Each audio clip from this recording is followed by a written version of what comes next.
Con mayoría de oposición quedó conformado el Consejo Constitucional tras las elecciones del domingo. El Partido Republicano y Chile Vamos lograron quedarse con 33 de los 50 escaños del órgano que redactará la propuesta de nueva Constitución. Conversamos más al respecto a esta hora con Rodrigo Espinosa, director de la Escuela de Administración Pública de la Universidad Diego Portales. Rodrigo, ¿cómo estás? Muy buenos días. Hola Nicolás, ¿qué tal? Muy buenos días también. Ahora, dentro de todos los análisis, claro, concentrarlo en lo que es lo que se votó el día de ayer, el Consejo Constitucional, esta composición, donde la mayoría es de la derecha con una clara posición por parte del Partido Republicano con 22 escaños, ¿no? Sí, o sea, yo creo que dentro de las grandes sorpresas de esta elección es el enorme volumen de representantes que consiguió el Partido Republicano. Es decir, se sabía, de acuerdo a los sondeos, que iban a entrar al Consejo, lo que no se sabía era cuántos. Claro.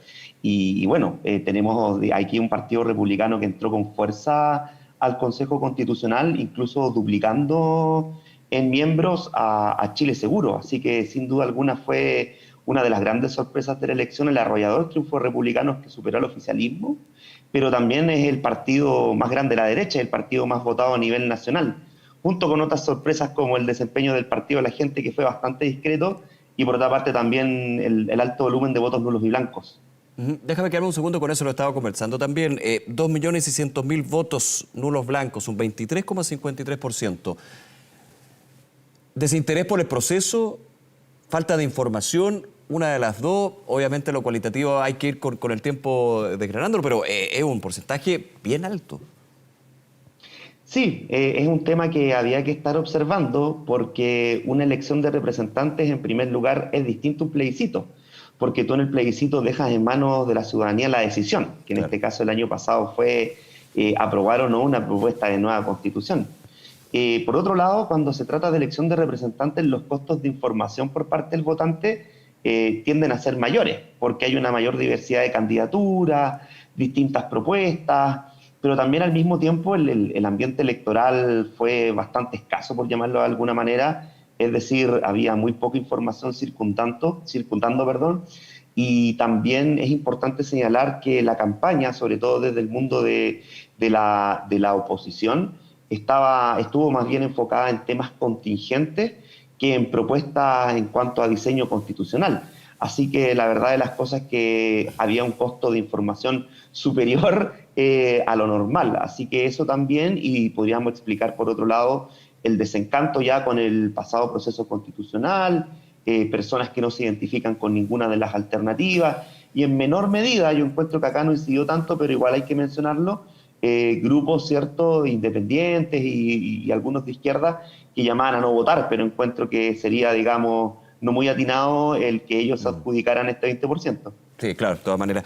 Déjame volver al Consejo Constitucional y con la composición, con los 25 hombres y mujeres que van a estar en este Consejo. ¿Cómo se ve el trabajo también haciendo las diferencias con el primer proceso, lo que fue la Convención Constitucional? De hecho, esto ya comenzó, la comisión experta que está dirimiendo lo que es el anteproyecto que se va a entregar a los 50 integrantes que fueron elegidos ayer. Bueno, yo creo que lo interesante va a ser ver el comportamiento de Chile Seguro, en primer lugar. Una, porque tuvo un desempeño por debajo de las expectativas, y por otro lado, si va a pactar o no con los republicanos. O sea, la primera señal es que decidieron correr en listas separadas, y además lo que ha ocurrido en los últimos meses en el Congreso, donde no se patrocinaron mutuamente intentos de acusaciones constitucionales, generó una fractura en el bloque. Ahora, si Chile Seguro decide pactar con el oficialismo, se va a ver beneficiado al Partido Republicano, porque finalmente van a decir que ellos finalmente están negociando con la extrema izquierda, de acuerdo al discurso republicano. Y por otro lado también habrá que ver si Republicano, pese a que no quería proceso constituyente, de hecho ellos pedían un plebiscito de entrada, ya que están instalados adentro de este Consejo y con fuerza suficiente incluso para vetar, es decir, sí o sí se requiere a favor o en contra el voto de republicano. Ver aquí si presentan una alternativa institucional y se comprometen con el proceso. Aunque políticamente hablando ellos no están en una posición incómoda, porque la Constitución del 80 es lo que ellos siempre han querido, que se mantenga. Pero por otro lado también tienen la posibilidad de ser, digamos, un actor, ¿cierto?, que se presenta como propositivo en cuanto a contenido, y por otro lado también mostrar que su vía es la institucional. Claro, y es parte del discurso que se escuchaba ayer a José Antonio Caz, estamos viendo las imágenes, también a Arturo Esquilla, presidente del partido, yo conversaba con el diputado Sánchez, o sea, hay un primer discurso, primeras declaraciones del Partido Republicano en términos de no queríamos llegar a esto, pero finalmente si estamos, vamos a seguir la institucionalidad y vamos a llegar a acuerdos y no queremos, y aquí tomando también las declaraciones del presidente Boric ayer, no queremos hacer lo que finalmente fue una de las fallas del proceso anterior, el no escuchar y el ser mayorías contra minorías. ¿Tú crees que eso se va a consolidar o finalmente el discurso del Partido Republicano sobre este proceso va a pesar más? O sea, el discurso del Partido Republicano finalmente va a terminar pesando, primero porque son el partido más votado de Chile. Eso es lo primero. Segundo, creo yo que hay una fractura muy grande dentro del mundo oficialista. De hecho, apenas estaban los resultados, lo primero que ocurrió fueron las recriminaciones mutuas, sobre todo hacia la presidenta del PPD acerca de esta idea de ir en listas separadas y de que Michelle Bachelet se bajó como candidata al Consejo Constitucional por por apoyar, porque finalmente prosperó la idea de 2 listas. Por lo tanto, creo que va a haber bastantes fisuras dentro del oficialismo, eso es lo primero.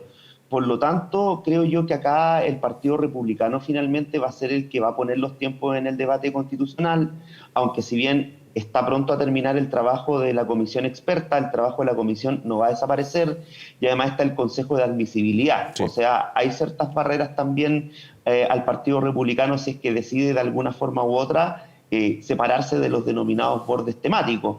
Así que probablemente vamos a ver una tensión inevitable hacia un proceso que en algún minuto se va a polarizar, probablemente.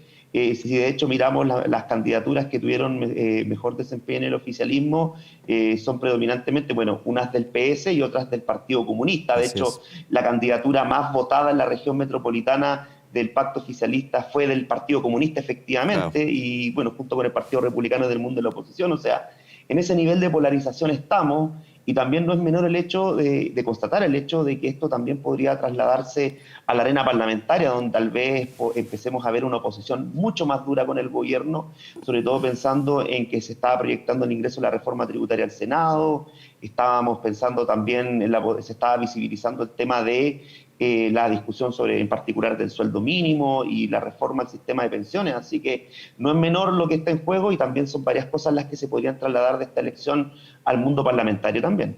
Claro, porque finalmente el análisis no puede solamente concentrarse en el objetivo de esta elección, que es el Consejo Constitucional, la composición, el proceso constituyente. Aquí finalmente hay conclusiones que se van tomando con respecto a las fuerzas políticas, la oposición, el oficialismo, el gobierno del presidente Boric. Y me quiero quedar en ese último punto. Se hablaba de un plebiscito a la administración de Boric. ¿Tú crees que finalmente es un fracaso para el gobierno en términos de también la diferencia con respecto a procesos de esta índole constitucional, donde la postura del presidente y el gobierno fue totalmente distinta? Eso hay que dejarlo claro. Por ejemplo, con lo que pasó en el plebiscito anterior. Sí, las elecciones finalmente terminan siendo una suerte de juicio o evaluación hacia quienes gobiernan. Es algo que no se dice, pero se hace. Lo que pasa es que acá, por ejemplo, Francisco Chaguán, como presidente de Renovación Nacional, creo que ahí cometió una desprolijidad al haber planteado esto de movilizar en modo plebiscito.